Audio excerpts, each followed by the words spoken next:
Good morning officers. चलिए आज हम लोग स्टार्ट करते हैं मैथ के ऑब्जेक्टिव को, और ये चैप्टर 1 का हम लोग स्टार्ट किए ऑब्जेक्टिव। यदि मैं ऑब्जेक्टिव आपको टिक लगाते चला जाऊं तो आपको इसे रटना पड़ जाएगा, और मैथ का ऑब्जेक्टिव रटने से काम नहीं चलने वाली है। इसलिए मैं प्रत्येक ऑब्जेक्टिव का आपको पहले थ्योरी बताऊंगा, इसके बाद में ऑब्जेक्टिव को डील करूंगा। ठीक है, जो आपके लिए काफी आसान होगा। यदि आप थ्योरी समझ जाते हैं तो ऑब्जेक्टिव को आसानी से बना लीजिएगा। ठीक है, और आपको भी ये करनी है कि जिस चैप्टर का भी ऑब्जेक्टिव कंप्लीट हो जाए उस चैप्टर से रिलेटेड आपको मॉडल सेट या क्वेश्चन बैंक से क्वेश्चन को बनाना है, ताकि आपको पता चल सके कि हमारा कितना तैयारी हो चुका है। तो चलिए हम लोग स्टार्ट करते हैं। तो सबसे पहले देखिए, हमारे पास जितना भी सवाल यहाँ पे दिया हुआ है, ऑब्जेक्टिव दिया हुआ है, ये सभी परिमेय और अपरिमेय पर आधारित है। किस पर आधारित है? परिमेय अपरिमेय पे आधारित है। तो परिमेय अपरिमेय का तो आप परिभाषा पहले से जान रहे हैं। आपको मैं ट्रिक दे रहा हूं जिससे आप परिमेय और अपरिमेय की पहचान अच्छी तरह से कर लीजिएगा। तो चलिए ट्रिक से हम लोग इसे बना लेंगे। तो सबसे पहले जानिए कि अगर परिमेय संख्या की पहचान करना है आपको, तो परिमेय में याद रखिएगा कि कोई भी संख्या, ध्यान दीजिएगा, कोई भी संख्या अगर रूट से बाहर रहे, कोई भी संख्या क्या रहे? रूट से बाहर रहे, तो उसे हम लोग कहेंगे परिमेय संख्या। ठीक ना, आपको देखना है कि जिस संख्या को आप सॉल्व करके रूट से बाहर कर दे या रूट से वो बाहर हो, तो उस संख्या को कहेंगे परिमेय संख्या। जैसे देखिए आप 2, देखिए तो 2 रूट से बाहर है ना, तो परिमेय संख्या है। -5 रूट से बाहर है, परिमेय संख्या है। 5/2 ये देखिए रूट से बाहर है, परिमेय संख्या है। या फिर √16, तो √16 लिखे, यानी √16 यदि आप लिखते हैं तो 16 का तो वर्गमूल निकाल सकते हैं आप ना। 16 का वर्गमूल निकालिएगा 4, देखिए तो रूट से ये बाहर निकल गया ना। तो जिस संख्या को आप रूट से बाहर कर सकते हैं, या जो संख्या रूट से बाहर हो, वो आपका क्या कहलाएगा? परिमेय संख्या कहलाएगा। ये पहचानने का तरीका आपका। ठीक है, और कोई भी संख्या देखिएगा, अपरिमेय संख्या की पहचान कैसे कीजिएगा? ध्यान दीजिएगा, अपरिमेय संख्या की पहचान कैसे होगा? तो कोई भी संख्या अगर रूट के अंदर रह जाए तो वो कहलाएगा अपरिमेय संख्या। जैसे देखिए √2 अपरिमेय संख्या है। या कोई भी अभाज्य संख्या आपके पास, जैसे 5 हो गया, 7 हो गया, 11 हो गया, और इसका अगर रूट रहेगा इसके ऊपर में लगा हुआ, तो वो संख्या कैसी संख्या कहलाएगा? अपरिमेय संख्या कहलाएगा। या जिसको सॉल्व करके, जैसे देखिए ना √20 है, क्या इसका पूर्ण वर्गमूल निकाल सकते हैं आप? क्या पूरी तरह से वर्गमूल नहीं निकलेगा, यानी रूट से बाहर नहीं निकलेगा आपका, तो उसे आप लोग क्या कहिएगा? अपरिमेय। यानी परिमेय कैसे पहचानेंगे? जिसको सॉल्व करने के बाद रूट से बाहर निकल जाए। अपरिमेय कैसे पहचानेंगे? जिसको सॉल्व करने के बाद भी वो रूट के अंदर रह जाए, तो वो क्या कहलाएगा? अपरिमेय। ठीक है, और याद रखिए कि एक परिमेय संख्या लीजिए, ठीक है, और एक अपरिमेय संख्या लीजिए। एक परिमेय संख्या और एक अपरिमेय संख्या लीजिए, उसको आप जोड़िए, घटाइए या गुना कीजिए या भाग कीजिए, जो भी संख्या आपके पास आएगा उस संख्या को क्या कहेंगे? अपरिमेय संख्या। मतलब सर, तो मतलब ये हुआ कि मान लीजिए आपके पास 2 है, रूट से बाहर है, परिमेय है, और √5 है, ये अपरिमेय। तो देखिए रूट से बाहर है परिमेय, रूट के अंदर है अपरिमेय, इसको आप जोड़ दीजिएगा तो कहिएगा कि ये पूरी संख्या सर कैसी संख्या कहलाएगा? तो ये पूरा संख्या क्या कहलाएगा आपका? अपरिमेय संख्या कहलाएगा। ठीक है, याद रखिएगा इसको। यानी कि परिमेय अपरिमेय को जोड़िए, या फिर घटाइए, या फिर गुणा कर दीजिए, या फिर आप इसमें भाग दे दीजिए, यानी कि √5/√2 कर दीजिए, तो ये सारा संख्या क्या कहलाएगा? अपरिमेय संख्या कहलाएगा। तो आपको ध्यान में क्या रखना है कि कोई भी संख्या जिसको सॉल्व करने के बाद रूट से बाहर निकल जाए तो परिमेय, और अगर रूट के अंदर रह जाए तो अपरिमेय। ठीक है, और एक चीज और याद रखिएगा, जैसे आपके पास सवाल है यहाँ पे देख, अच्छा पाई के बारे में जान लीजिए। पाई का जो मान आप लोग यूज करते होंगे, ध्यान दीजिएगा, पाई का मान यूज करते होंगे 22/7। ठीक है, तो अब यहाँ पे बच्चा कंफ्यूज रहता है कि पाई कौन सी संख्या है, 22/7 क्या है? तो याद रखिएगा आप, पाई एक अपरिमेय संख्या है। पाई कैसी संख्या है? अपरिमेय संख्या है। और 22/7 क्या है आपका? परिमेय संख्या है। अब यहाँ पे स्टूडेंट कंफ्यूज रहता है कि पाई अपरिमेय हो गया, और पाई का मान भी 22/7 है, वो भी परिमेय संख्या होगा। यानी कि दोनों तो परिमेय होना चाहिए, या दोनों क्या होना चाहिए, परिमेय होना चाहिए। लेकिन ऐसी बात नहीं है, ध्यान में रखिएगा, पाई का जो मान होता है ना, ध्यान दीजिएगा, पाई का जो भी मान होता है और 22/7 का जो भी मान होता है वो लगभग में बराबर होता है, लगभग में बराबर होता है, एग्जैक्ट बराबर नहीं होती है। पाई का मान और 22/7 का मान दशमलव के बाद कुछ अंकों तक बराबर होती हैं, जिसके कारण से पाई का मान हम लोग 22/7 लेकर यूज करते हैं। और देखे होंगे जहां पे पाई का मान लेकर यूज किया गया होगा उसके आंसर में भी देखिएगा लगा हुआ रहता है लगभग। लगभग मतलब पाई का जो मान आप लिए हैं 22/7 वो लगभग मान है, याद रखिएगा इस चीज को। पाई का जो मान होती है और 22/7 का जो मान होती है वो लगभग में बराबर होती है, एग्जैक्ट बराबर कभी नहीं होगा, ठीक ना, इसीलिए याद रखिएगा। और पाई एक अपरिमेय संख्या, हमेशा के लिए याद रखिए, पाई एक कैसी संख्या है, अपरिमेय संख्या है, और 22/7 कैसी संख्या है, परिमेय संख्या। देखिए ना, क्योंकि ये रूट से क्या है, बाहर है, तो कैसी संख्या है, परिमेय संख्या है।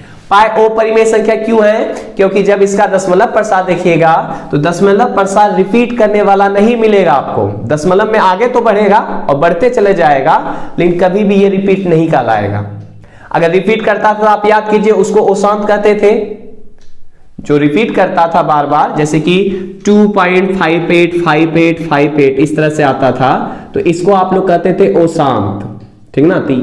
ये जो ओशांत है ये परिमेय संख्या है, लेकिन 22/7 का जब दशमलव प्रसार निकाला गया तो वो रिपीट वाला नहीं आया, बढ़ते चला गया, लेकिन रिपीट वाला कभी नहीं आया, यानी कि वो कभी भी रिपीट किया ही नहीं, यानी अंक बदलते चला गया।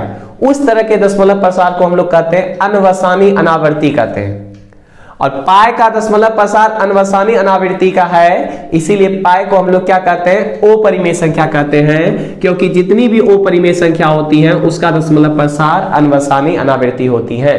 तो जब आपको दशमलव प्रसार के बारे में बताएंगे ऑब्जेक्टिव में तो आपको इसको भी डील करेंगे, ठीक है। तो बस याद रखिएगा कि पाई कैसी संख्या है, आपका अपरिमेय संख्या है। और सोचिए जब पाई अपरिमेय संख्या है तो पाई में 2 से गुना कर दीजिए, तो 2 पाई भी क्या होगा, अपरिमेय संख्या। या पाई में 2 से 7 से भाग दे दीजिए तो भी कैसी संख्या कहलाएगा, अपरिमेय संख्या कहलाएगा। या पाई में कुछ जोड़ दीजिए तो भी वो क्या कहलाएगा, अपरिमेय संख्या कहलाएगा, ठीक है। यहां तक समझ में आया आपको। जो रूट से बाहर हो जाए परिमेय, जिसको सॉल्व करने के बाद भी रूट से बाहर नहीं निकले तो अपरिमेय। पाई कैसी संख्या है, अपरिमेय संख्या है। परिमेय और अपरिमेय को आप जोड़िए, घटाइए, गुना कीजिए या भाग कीजिए, जो भी कीजिएगा तो वो सारा संख्या कैसी संख्या कहलाएगा, अपरिमेय संख्या कहलाएगा, ठीक है। अब एक चीज और याद रखिएगा कि 2 परिमेय संख्या के बीच में हमारे पास 2 परिमेय संख्या है। मान लीजिए हमारे पास है 2 और है हमारे पास 3, कहेंगे इसके बीच में कितनी परिमेय संख्या है, तो इसके बीच में अनंत परिमेय संख्या है। कैसे, तो देखिए आपके मन में ये चल रहा होगा सर इसके बीच में तो 2.1 होगा, 2.2 होगा, 2.3 होगा, इस तरह जाते जाते 2.9 होगा, यानी कि 2 और 3 के बीच में 2.1, 2.2, 2.3, 2.4, 5, 6, 7, 8, 2.9 तक होगा, यानी कि 9 अंक मिल सकता है हमें। लेकिन आप सोचिए यदि आप 2.1, ठीक है, और 2.2 के बीच देखिएगा कितनी संख्या है, तो आप देखिएगा कि 2.1 से जैसे आगे बढ़िएगा तो 2.11 मिलेगा आपको, इससे आगे बढ़िएगा तो 2.12 मिलेगा आपको, 2.13 मिलेगा, 2.14 मिलेगा। फिर आप देखिएगा एक चीज कि 2.11 से 2.12 के बीच में, सिर्फ इसके बीच में कितना संख्या मिल जाएगा आपको, तो देखिए इससे आगे बढ़ेंगे तो 2.111 हो जाएगा, 2.112 हो जाएगा। तो इस तरह से जब आपको इसे विस्तारित रूप से लिखिएगा, 9th क्लास में आप पढ़े होंगे, तो इसके बीच में बहुत सारे परिमेय संख्या मिलेंगे आपको, बहुत सारे परिमेय संख्या मिलेंगे जिसका आप निकाल ही नहीं सकते। यानी कि 2 से 3 पर पहुंचने के लिए आपको लगातार करते रहना है, करते रहना है, करते रहना है, आप 2 से 3 पर नहीं पहुंच पाइएगा। आप क्या देख रहे हैं, 2.1 से 2.2 तक पहुंच सकते हैं क्या, नहीं पहुंच सकते हैं। तो यानी कि याद रखिएगा 2 परिमेय संख्या के बीच में कितने परिमेय संख्या होती है, तो अनंत होती हैं, यानी उसे आप निकाल नहीं सकते, बहुत सारे परिमेय संख्या होंगे। ठीक है, यदि आपको ये कॉन्सेप्ट समझ में आ गया तो इसका आप जवाब आसानी से दे सकते हैं। तो चलिए हम लोग बनाते हैं। देखिए पहला क्वेश्चन क्या है आपके पास, ध्यान दीजिएगा। पहला क्वेश्चन है आपके पास 7 + 3√2 है। तो 7 + 3√2, क्या 7 + 3√2 को सॉल्व कर सकते हैं आप? नहीं कर सकते हैं। तो ये रूट में दिख रहा है ना आपको, और आपको रूट वाला क्या बताए थे, ओ परिमेय संख्या होगा। रूट वाला क्या बताए थे, ओ परिमेय संख्या होगा। तो देखिए यहां पे 7 + 3√2 क्या हो जाएगा, ओ परिमेय संख्या हो जाएगा। इसका आंसर हो जाएगा बी। ठीक है, चलिए नेक्स्ट क्वेश्चन देखिए आपके पास क्या है, निम्नलिखित में कौन परिमेय संख्या है? परिमेय संख्या, इसका मतलब रूट से क्या होगा, वो संख्या बाहर होगा, यानी वो संख्या रूट में नहीं होगा। लेकिन ऑप्शन में जितना भी संख्या दिया हुआ है ध्यान से देखिएगा, वो सभी रूट में है ना। तो अब सॉल्व करके देखते हैं हम लोग कि कौन सी संख्या पूरी तरह से रूट से बाहर हो सकती है। जो संख्या पूरी तरह से रूट से बाहर हो जाएगा उसे हम लोग क्या कहेंगे, परिमेय संख्या कह लेंगे। ठीक है, तो देखिए इनमें से कौन सी संख्या पूरी तरह से रूट से बाहर निकल जाती है। तो देखिए 2 - √3, क्या इसको आप सॉल्व कर सकते हैं? 2 - √3 आपका सॉल्व नहीं होगा। जब 2 - √3 को आप सॉल्व नहीं कर सकते हैं तो इसका मतलब रूट में रह गया, तो ओ परिमेय है ये। इसके बाद देखिए √5 है, √5 को भी आप सॉल्व नहीं कर सकते, तो ये भी रूट में रह गया, तो कैसी संख्या हो गया, ओ परिमेय संख्या। लेकिन अब देखिए यहाँ पे 2√3/√3 है, तो √3 यहां से क्या हो जाएगा, कट जाएगा। जब √3 कट गया तो बचा क्या, 2, और 2 तो रूट से क्या है, बाहर है, और जो रूट से बाहर उसे परिमेय संख्या कहलाएगा। तो इसलिए परिमेय संख्या इसका ऑप्शन नंबर कौन सा हो जाएगा, सी हो जाएगा, क्योंकि ये रूट से क्या है, बाहर है। देखिए ना 2 सिर्फ बचा, तो रूट से क्या है, बाहर है, तो परिमेय संख्या हुआ। आप √6 को देख लीजिए, क्या √6 का वर्गमूल निकाल सकते हैं आप? नहीं निकलेगा, √6 का वर्गमूल आप नहीं निकाल सकते हैं। तो √6 रह गया, तो रूट के अंदर रह गया, तो ओ परिमेय संख्या, यानी कि ए ऑप्शन भी ओ परिमेय, बी ऑप्शन भी ओ परिमेय, डी ऑप्शन भी ओ परिमेय। इसका सही जवाब क्या हो जाएगा, ऑप्शन नंबर सी। ठीक है, चलिए नेक्स्ट क्वेश्चन है आपके पास, निम्नलिखित में कौन ओ परिमेय संख्या है? निम्नलिखित में कौन ओ परिमेय संख्या है? ओ परिमेय मतलब वो रूट के अंदर ही रह जाएगा, यानी रूट से बाहर नहीं निकलेगा वो, यानी आप उसको कितनों भी सॉल्व करेंगे तो वो पूरी तरह से रूट से बाहर नहीं निकलेगा। वो संख्या आपको ढूंढना है। तो चलिए ढूंढते हैं हम लोग। तो देखिए पहला नंबर सवाल देखिए आपके पास क्या है, 3/12 है। देखिए यहाँ पे रूट के अंदर है लेकिन 3/12 है, तो ये इसको कटा दो ना यार, 3 × 1 = 3, 3 × 4 = 12, यानी कि 1/4 आया। अब देखिए 1/4 आया, तो आपको पता है ना 1 का वर्गमूल कितना होता है, 1 होता है, और 4 का वर्गमूल कितना होता है, 2 होता है। यानी कि इसको जब सॉल्व हम लोग करेंगे तो 1/2 आ जाएगा, क्योंकि रूट तो पूरे पे था, तो 1/2 आएगा। तो 1/2 तो रूट से क्या हो गया, बाहर निकल गया, और जब रूट से बाहर निकल गया तो कैसे संख्या हो गया, ये परिमेय संख्या हो गया। और आपसे पूछा क्या जा रहा है, ओ परिमेय, तो इसका मतलब ये परिमेय हो गया, तो ये आंसर नहीं होगा। चलिए नेक्स्ट देखिए, अच्छा बी ऑप्शन को भी छोड़ देते हैं। ठीक है, देखिए आगे 7/7 है, तो ये कट जाएगा, तो बचेगा कितना, 1, और 1 का वर्गमूल तो निकाल सकते हैं हम लोग। 1 का वर्गमूल कितना होता है, 1 होता है, तो ये रूट से बाहर निकल गया ना, यानी कैसी संख्या हो गया, परिमेय संख्या, रूट से बाहर निकल चुका है, परिमेय। हमें ढूंढना है ओ परिमेय। अब आगे देखिए √2 × √2, तो √2 × √2 आपको पता है √4 होता है, और 4 का वर्गमूल आपको पता है कितना होता है, 2 होता है। √2 × √2 2 डायरेक्ट आप जान सकते हैं, या फिर √2 × √2, तो 2 दूना 4 हो गया, 4 का मूल 2 निकल गया, तो ये भी तो रूट से बाहर निकल गया ना, और जो रूट से बाहर हो जाए परिमेय, तो ये भी परिमेय संख्या हो गया। तो अब देखिए ऑप्शन नंबर बी को, जब इसको आप कटा भी दीजिएगा तो 2 × 1 = 2 हो गया, और 2 × 5 = 10 हो गया, यानी कि 1/5 हुआ। लेकिन इसके ऊपर में रूट तो है ना, और जब रूट है, ध्यान दीजिएगा, जब 1/5 आया, ध्यान दीजिएगा यहाँ पे 1/5 जब आया तो 1 का वर्गमूल तो आप निकाल लीजिएगा, चलिए 1, लेकिन 5 का वर्गमूल निकलेगा क्या, 5 का वर्गमूल नहीं निकलेगा।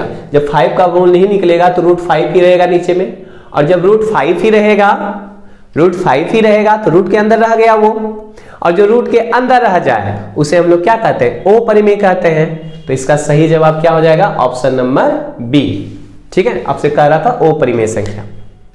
ठीक, चलिए नेक्स्ट क्वेश्चन, पाई है, तो अभी तुरंत ना बताए पाई कैसी संख्या है, ओ परिमेय संख्या है, तो इसका सही जवाब हो जाएगा ओ परिमेय संख्या। ठीक है, चलिए अब आगे देखिए दो परिमेय संख्याओं के बीच अधिकतम कितनी परिमेय संख्या हो सकती है, यानी कि दो परिमेय संख्या के बीच, अभी जस्ट बताएं आपको, दो परिमेय संख्या के बीच में कितनी परिमेय संख्या हो सकती है। तो इस तरह आप निकालते चले जाएंगे तो बहुत सारे अंक निकलते चला जाएगा। तो कितनी हो सकती है, अनंत। कितना हो सकता है, अनंत। तो इसका ऑप्शन नंबर हो जाएगा क्या, डी। ठीक है, हम उम्मीद करते हैं कि आपको परिमेय और अपरिमेय से रिलेटेड जितनी भी ऑब्जेक्टिव है वो आपसे अच्छी तरह से डील हो जाएगा। तो चलिए हम लोग आगे बढ़ते हैं।